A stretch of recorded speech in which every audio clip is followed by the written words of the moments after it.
Hello from Deep Future Analytics. I'm Joe Breeden, CEO of Deep Future Analytics, and I appreciate you spending a few minutes of your time with us to look through a new product we've created. It's our COVID-19 stress test and peer comparison report. This is an Excel-based tool. This tool automatically downloads call report data from NCUA and FDIC, combines that with scenarios for the economy that we generate from scenarioai.com in order to do complete P&L stress testing. I'll step through a few of the features of this product. Let's skip over and look at some charts. The point here is just to show that everything in the system shows three possible outcomes. You can see three different scenarios here. Right now from Scenario AI, we have V, U, and W scenarios for the COVID-19 recession. The exact scenarios change based on the conditions. We're adapting as things evolve. But as you can see, we are showing graphs for the impact of the different scenarios, both across product types and by different metrics, charge-offs, deposits, balance growth, expenses, getting into what the allowance and provision differences could be, and looking at various performance metrics. Now, the graphs I'm showing here are just a few of the possible outputs. In fact, as you look through the screens, you'll see that we have product detail for outstanding balances, delinquency, charge-off. These product categories come from the call report data. And again, we're showing both history and forecast as balances either grow or shrink depending on the economic scenario. The delinquency data shows a range of different delinquency categories, again by product type, where you can see both history and forecast being projected. For the charge-off data, we are getting forecasts, time series forecasts, by state and by product. These are models that we've built using all this call report data. So these forecasts extrapolate forward what the losses could be under the different economic scenarios.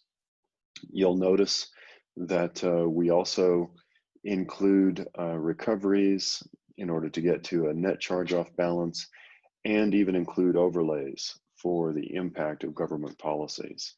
And I'll come back to that. The deposit screen, we have time series models that predict the volume of deposits under the different economic scenarios. You can see, again, the available categories: demand deposits, term loans with different terms, retirement deposits, etc. Actually, term deposits with different terms. These categories come from the call report data. We modeled them each separately, and so you'll get a difference in the volume in these different categories depending on shifts in the yield curve and other important factors. Looking across expenses, these are high-level categories. Again, what we can extract from the call reports: dividends, interest on deposits, borrowed money, servicing expenses, etc., getting down to total expenses excluding provisions on the screen. Now, keep in mind that one of the reasons we're providing this in Excel is so that we can provide formulas. And many of these cells are showing how things are being calculated. If you want to change your assumptions, something like what is your loan servicing expense rate, you can put in your own assumptions for these things. And in fact, if you want to split these into separate categories, you can do that. We wanted this to be fully editable so that you can add, remove, combine with workflow that you already have, those sorts of things. Now, the P&L screen is looking at revenue and loss items. You can see cash on hand, investments, outstanding loan balances that we predicted, the allowances.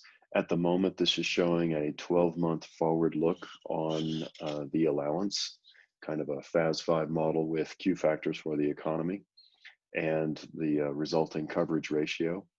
Now you can Um, also look at how to do this with CECL. We could easily modify this to have a warm model, weighted average remaining maturity, where we compute a forward look based on these economic scenarios and the different average lifetimes for the product categories. You can see different expenses that are here and expense rates, such as the interest and fee rate, in order to get to an overall view. Now, on the performance tab, this is where we get to some of the higher level metrics. There are some summary fields here, and then looking at things like loan to share ratio, operating expenses, earning assets yields, net interest margin, efficiency ratios, net return on assets. Again, everything's scenario driven, so you can see what these look like under different possible futures. The scenarios are shown here, the COVID-19 V, U, and W scenarios. So the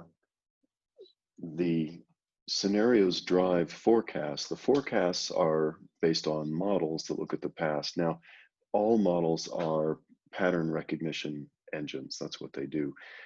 COVID-19 brings some unique things that really haven't happened before. The amount of government assistance that we've seen, the degree of forbearance for all these different loan types, these are exceptional situations, haven't happened before. And so we want to adapt to the reality that what the model predicts isn't wrong, but it's being prevented through these supportive policies.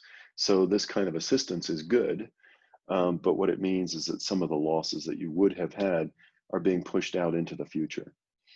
So this tool is looking at unemployment rates, real disposable personal income, and then it's got a slider here for assumptions. What if the government continues certain benefits through the end of the year and forbearance programs extend through the end of the year? Then you can see a delay in these losses that would have happened. Some percent happen now anyway. Another percent will recur in the future, basically accounts coming out of forbearance. But basically, once the forbearance and assistance ends, we expect the model to be correct. So you see an initial reduction relative to the model, and then in fact, an overshoot relative to the model as some of the deferred losses come back. Now, all of these are parameters you can adjust. What percent of losses that we project will actually be incurred now? What percent are deferred to the future? And of the remaining group, the deferral, how many months might they be spread over as they come out of deferral, and then some percent will roll through delinquency out to charge off? What horizon do we expect to see? So the original forecast are the solid lines, the dashed forecast are the lines with this overlay, and you can change these assumptions. So this is what we can do for your portfolio with no IT requirement. We can automatically go out, capture this data, and populate a spreadsheet like this. We can also do this for your peers because this is all public information. So if you'd like to see a stress test both for yourself and 5 of your peers, you can give us their information. We'll provide all of those spreadsheets to you. So thank you for your time. If you have questions and other interest, please feel free to follow up with us. Charles Hoy is our Business Development Director, and myself, Joe Breeden, CEO. Take care.